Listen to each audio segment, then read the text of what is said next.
Bab 292. Aksa bersikeras. Laivia mengerutkan kening, suara meninggi sedikit. Aku udah biasa, Mas. Makasih buat tawarannya. Mereka saling pandang, seperti sedang bermain tarik-menarik dengan kata-kata. Nada bicara mereka pelan penuh penekanan, tapi keras kepala masing-masing membuat pertengkaran kecil ini menggemaskan di mata Anton dan Anggi yang kini saling curi pandang. Mereka lantas tersenyum samar. Orang tua kandung Laivia itu jelas tahu, ini bukan sekadar pertengkaran soal pergi atau diantar tapi soal perasaan yang tersimpan namun tak terucapkan. 10. Aksa mencondongkan tubuh lebih dekat. Enggak, Laivia. Akan tetap saya antar. Aksa langsung menoleh ke arah Anggi dan Anton.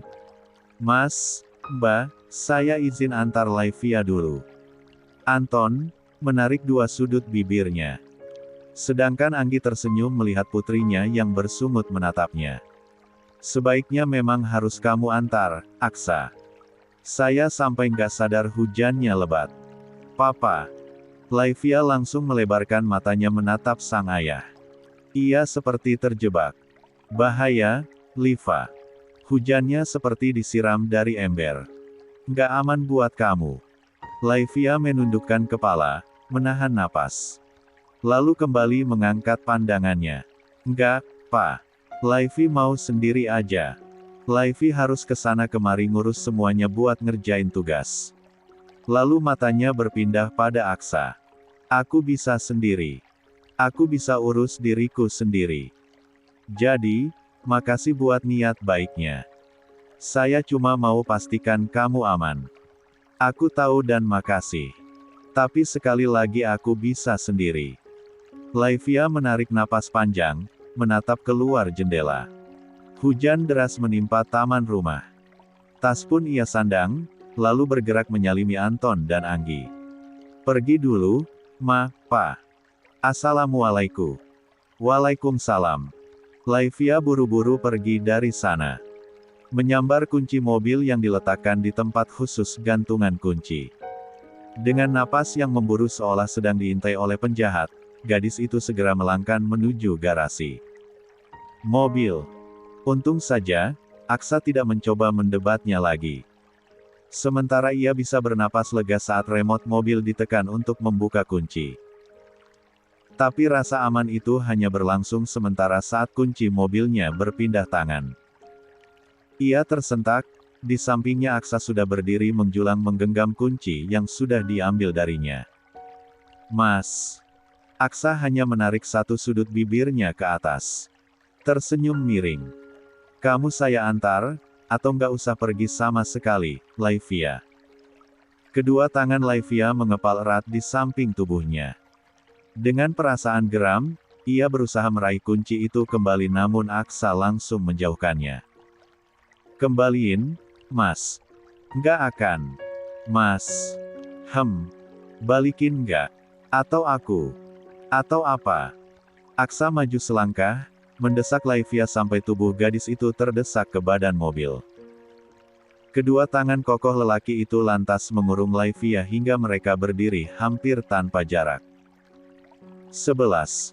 Atau kamu apa, Laivia? Tanya Aksa sekali lagi dengan tubuh yang membungkuk. Ia mensejajarkan wajahnya dengan wajah Laivia. Jawab. 12. Laivia enggan menjawab. Ia mencoba mengalihkan topik dengan kembali fokus pada kunci. Balikin kuncinya, Mas. Suara Laivia meninggi, matanya berkilat penuh amarah. Aku bisa telat. Aksa berdiri tegak, sama sekali tak bergeming. Kunci mobil masih di tangannya. Enggak Alkan. Mas, aku serius. Aku harus pergi sekarang, jangan bikin ribet. Kenapa sebenarnya? Kalau kamu pergi sendiri dalam keadaan hujan begini, itu namanya cari masalah, balas Aksa cepat. Jalanan licin, jarak pandang buruk. Kamu bisa celaka kapan aja. Laivia mendengus, menahan gemetar di bibirnya. Aku bukan anak kecil.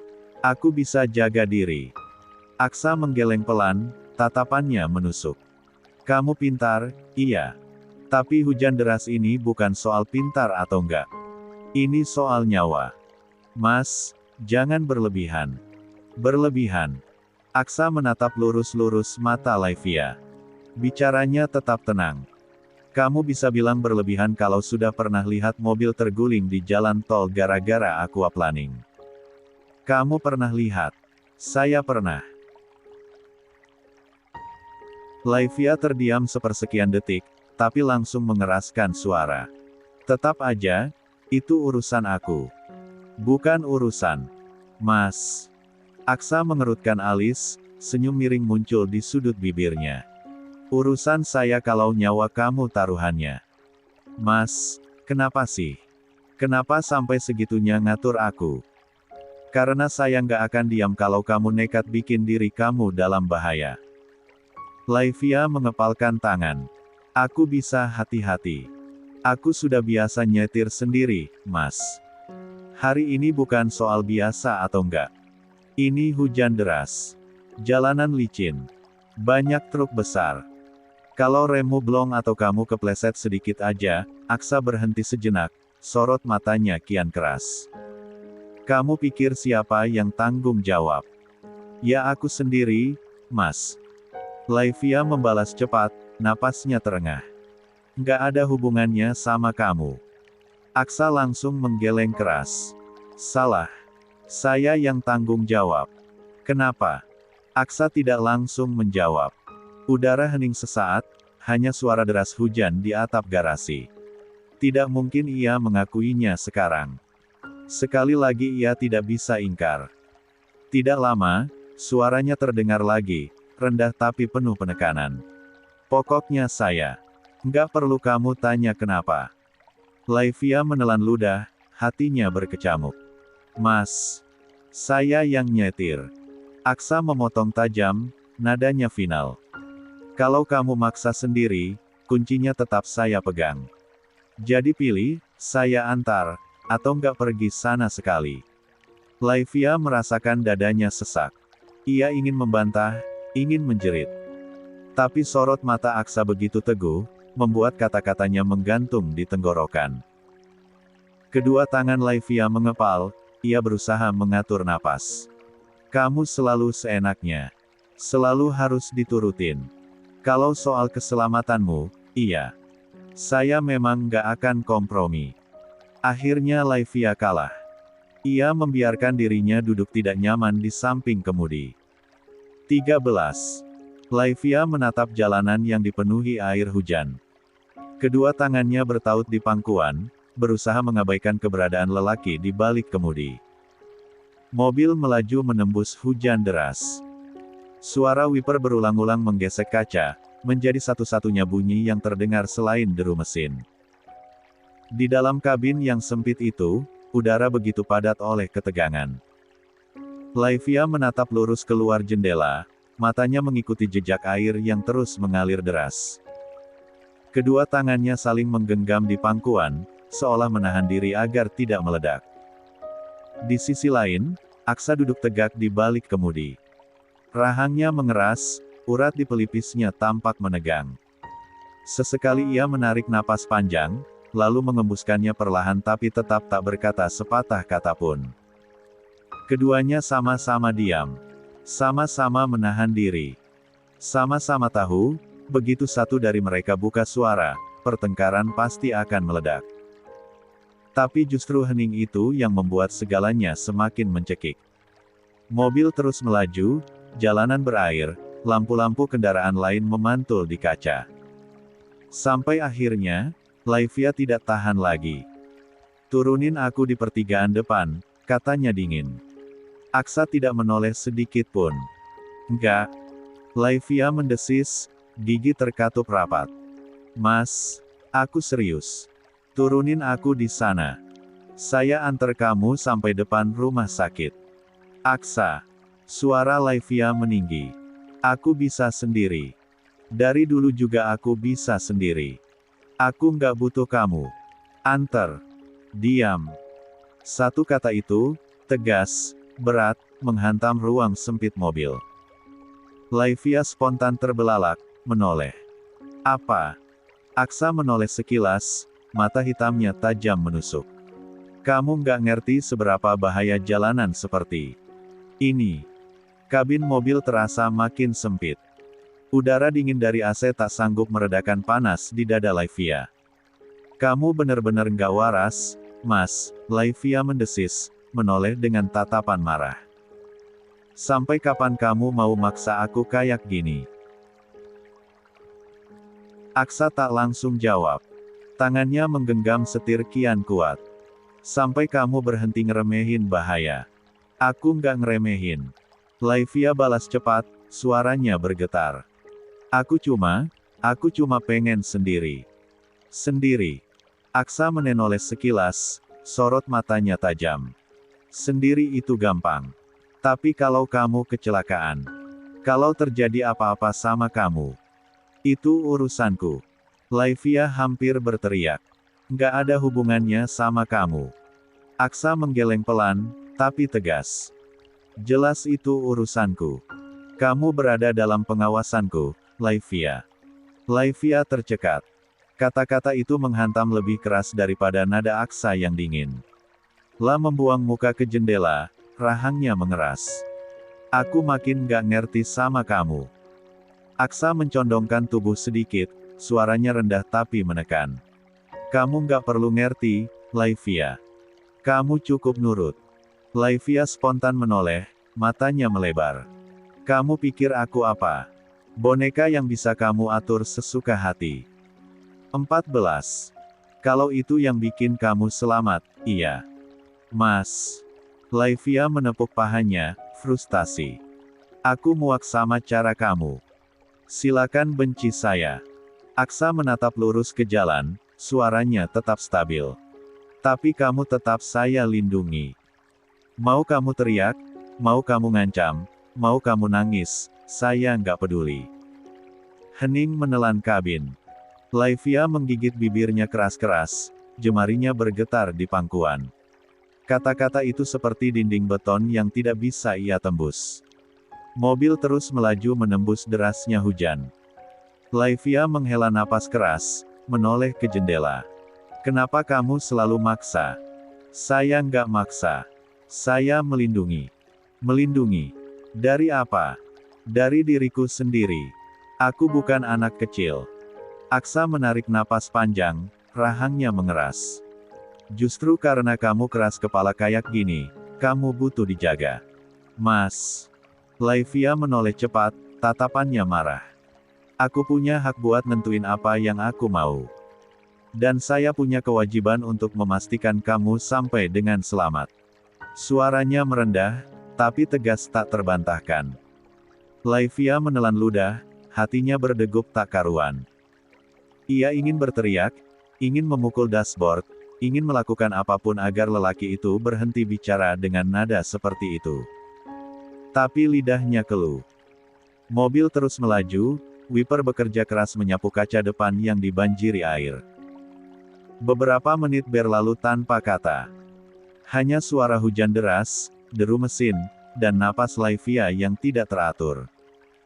Kemudian, Aksa kembali bicara, suaranya tenang tapi dingin.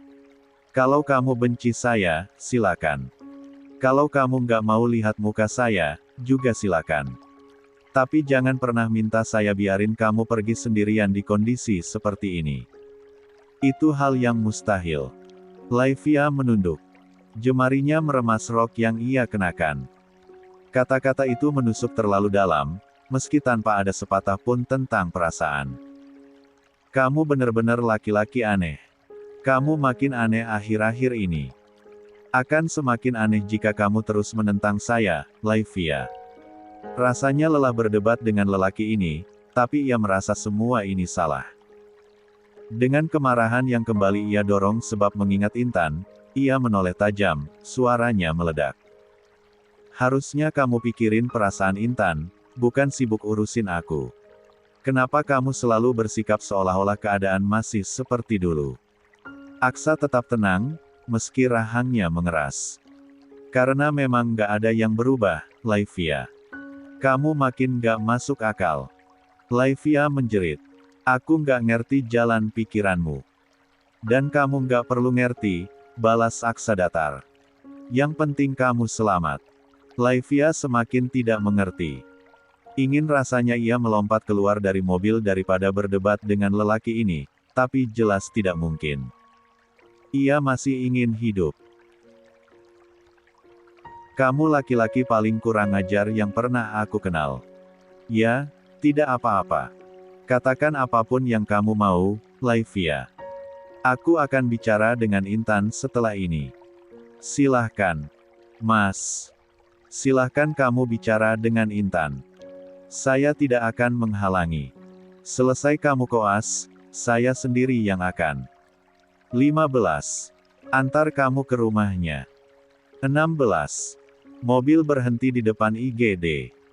Hujan masih menumpahkan air deras, membasahi halaman rumah sakit.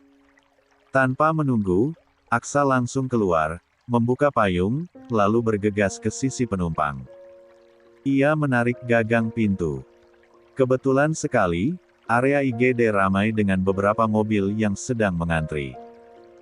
Oleh karenanya Aksa terpaksa memarkirkan mobilnya di area sedikit lebih jauh dari sana. Laivia mendengus kesal, menahan diri. Aku bisa sendiri, Mas. Nggak usah repot-repot. Lah buru-buru turun, tumit sepatunya langsung menghantam lantai licin. Dalam sekejap, kakinya terpeleset. Namun sebelum tubuhnya benar-benar terhempas, tangan kuat Aksa sudah sigap menarik, menahan pinggangnya, mendekap erat ke dadanya. Payung miring, air hujan menetes ke bahu keduanya. Sesaat hening. Nafas Laivia tertahan, matanya membesar saat bertemu sorot hitam Aksa dari jarak yang terlalu dekat. Degup jantungnya kacau, entah miliknya sendiri atau milik lelaki itu. Saat sadar ada yang salah, ia buru-buru meronta, mendorong dada bidang itu. Lepasin. Aku bisa berdiri sendiri. Aksa tak bergeming seketika, tapi akhirnya melepaskan perlahan. Kalau saya nggak ada, kamu sudah jatuh. Jadi jangan bilang kamu bisa sendiri. Laivia menggertakkan gigi. Itu cuma kebetulan. Kamu itu di sekitarku malah bikin aku ceroboh. Kebetulan. Aksa menaikkan alis, suaranya dingin tapi menohok. Keselamatan orang bukan buat diundi dengan kebetulan, Laivia. Jangan menganggapku lemah, Mas. Saya realistis. Kamu terlalu keras kepala buat mengakui kalau kamu butuh bantuan. Laivia mendesis, matanya menyala. Aku benci cara kamu ngomong kayak gini. Aku terpaksa mau kamu antar karena megak mau debat depan mama papa. Jangan pernah muncul lagi di depanku setelah ini. Urus aja Intan istri kamu. Lebih baik kamu benci saya, dan saya akan lebih sering muncul di hadapan kamu lebih dari ini. Intan, sudah ada yang mengurusnya. Gila? Kamu udah gila. Ya, saya memang sudah gila. Aksa tidak segera melepaskan tubuh Laivia, malah mengeratnya lebih rapat. Gila karena kamu. Mas. Jalan.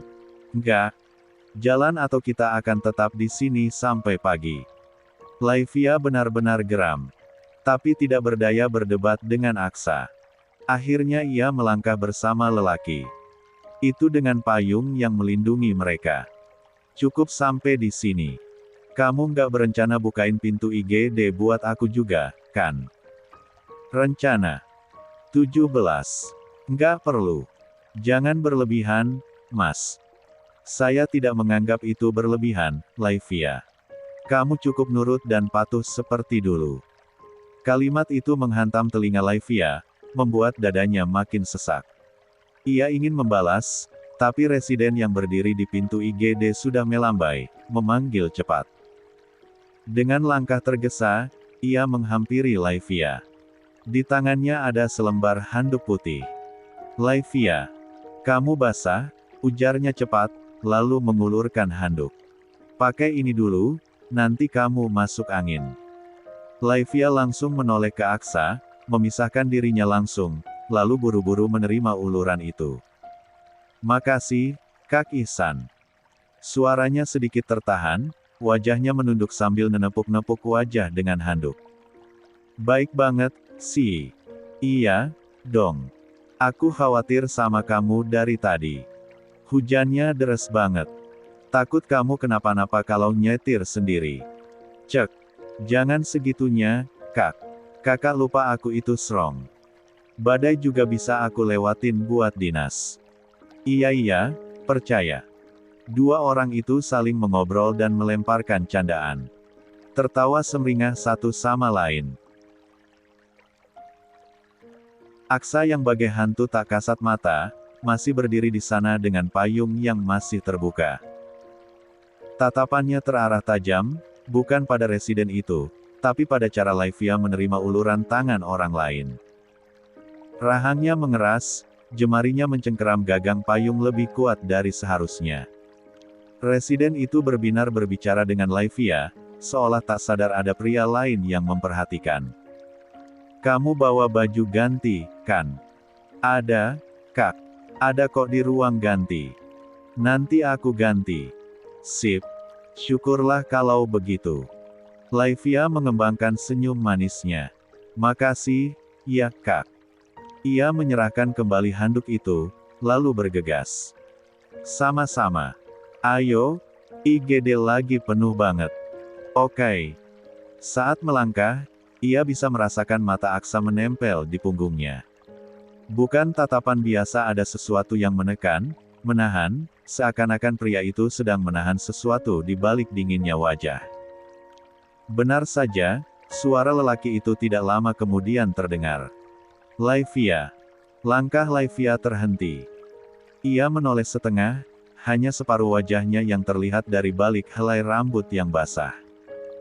Aksa berdiri tegak, payung masih di tangannya, tatapannya menusuk tanpa perlu banyak kata. Saya jemput kamu nanti, waktu pulang. Laivia sempat mengerjap, lalu cepat-cepat menghindari tatapan itu. Nggak usah. Makasih. Aku bisa sendiri. Whatever. Saya tetap jemput. Nada suaranya datar, final, tak terbantahkan. Hening sesaat. Laivia menggigit bibir, lalu akhirnya memilih berpaling dan melangkah masuk ke dalam IGD tanpa jawaban. Aksa mengikuti dengan pandangan yang berat, jemarinya kembali mencengkeram gagang payung. Sekilas, residen itu sempat melirik ke arahnya, tapi Aksa sama sekali tak peduli. Begitu melangkah masuk ke ruang IGD, aroma khas antiseptik langsung menyeruak. Suara monitor jantung, langkah kaki cepat, dan panggilan suster bercampur menjadi riuh yang khas. 18. Laivia menghela napas pelan, mencoba menyingkirkan bayangan Aksa dari kepalanya. Sekarang bukan waktunya. Di sini, ia bukan Laivia yang keras kepala, melainkan seorang koas yang harus sigap. Dok, pasien baru masuk, laki-laki 30 tahun, sesak napas berat. Seru seorang perawat. Refleks, Laivia ikut berlari ke arah berangkar yang baru didorong masuk.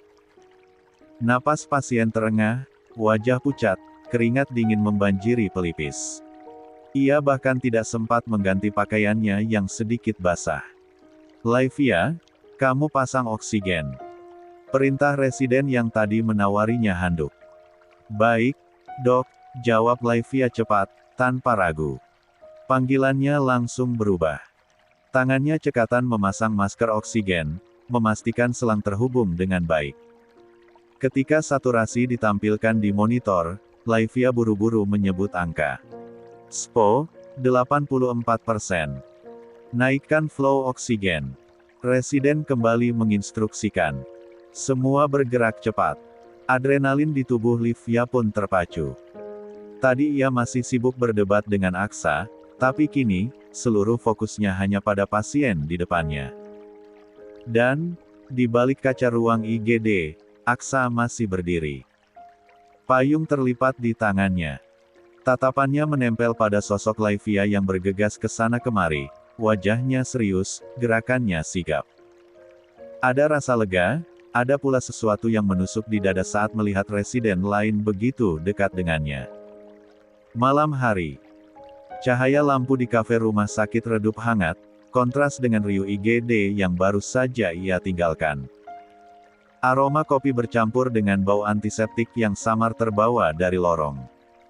Laivia duduk di pojok, rambutnya sedikit berantakan, wajahnya terlihat lelah namun tetap berusaha tersenyum. Di hadapannya, residen yang sedari tadi satu shift dengannya, menaruh 2 gelas kopi dan sepiring roti panggang. Harusnya kamu ganti baju dulu tadi, Liv. Pasti kedinginan ya? Tanyanya sambil menaruh jaket putihnya di sandaran kursi. Baju kamu sampai kering di badan loh. Laivia terkekeh kecil, aku udah kebal, Kak. Tenang aja. Laivia terlalu strong buat dikalahkan. Ihsan ikut tertawa. Percakapan mengalir ringan. Mereka membicarakan pasien yang sempat kritis sore tadi, juga cerita-cerita ringan dunia koas yang penuh tekanan. Sesekali Ihsan melempar gurauan, dan Laivia tertawa, seolah melupakan semua beban. Kamu asik banget sih, Kak. Iya, dong. Kalau nggak asik nanti kamu nggak nyaman. Enggak dong. Hehehe. Aku, kan anaknya gampang akrab. Bisa aja. Oh, ya. Dari kemarin aku pengen nanyain sesuatu deh sama kamu, Liv. Apa? Mas, kamu udah punya pacar? Pertanyaan itu masih menggantung ketika seseorang muncul di pintu kafe. Tubuh tinggi dengan langkah lebar, aura dingin menyapu ruangan begitu saja. Aksa. Tatapannya segera menemukan meja itu. Seketika rahangnya mengeras, matanya menajam. Tanpa memperlambat langkah, ia menyusuri lorong sempit di antara meja, tak peduli beberapa orang menoleh karena wibawanya yang kaku. Langkah Aksa terhenti tepat di samping meja Laivia. Ia tidak menyapa, tidak bertanya. Hanya menatap sekilas pada Ihsan, lalu beralih pada Laivia yang mendongak dengan wajah terkejut. 19. Suara baritonnya terdengar rendah, dingin, tapi tajam menembus udara. Sudah waktunya pulang. Hening sesaat. Tawa yang barusan terdengar seolah langsung menguap lenyap. 20. Laivia spontan menegakkan tubuh. Aku belum selesai, Mas, jawabnya pelan tapi tegas, matanya melirik sekilas pada Ihsan. Wajahnya jelas tak nyaman. Nanti aku bisa pulang sendiri. Aksa tidak membantah. Lelaki itu hanya menatap Ihsan sejenak, sorot matanya dingin, lalu berbalik tanpa menunggu jawaban. Langkah kakinya menjauh, meninggalkan aroma hujan yang terbawa dari jasnya. Keheningan singkat jatuh di meja itu. Ihsan berdeham, berusaha mencairkan suasana. Itu, siapa, Liv? Tanyanya hati-hati. Kakak angkatku, jawab Laivia cepat, sambil meraih tasnya. Ia tersenyum sekilas, meski jelas senyum itu hanya formalitas. Jelas ia tahu jika Aksa tidak sesederhana itu. Tatapannya pada Ihsan penuh arti. Tanpa lelaki itu bicara lebih banyak pun, ia tahu dia sedang diperintah untuk segera bergerak pergi. Aku balik duluan, ya, Kak. Sorry banget. Dan makasih buat kopi sama rotinya. Next time aku yang traktir, ya. Oh, iya, hati-hati, Liv. Ihsan masih menatapnya, tampak ragu, tapi tidak menahan. Rencananya untuk mengungkapkan isi hatinya kembali gagal. Laivia buru-buru bangkit, melangkah keluar rumah sakit.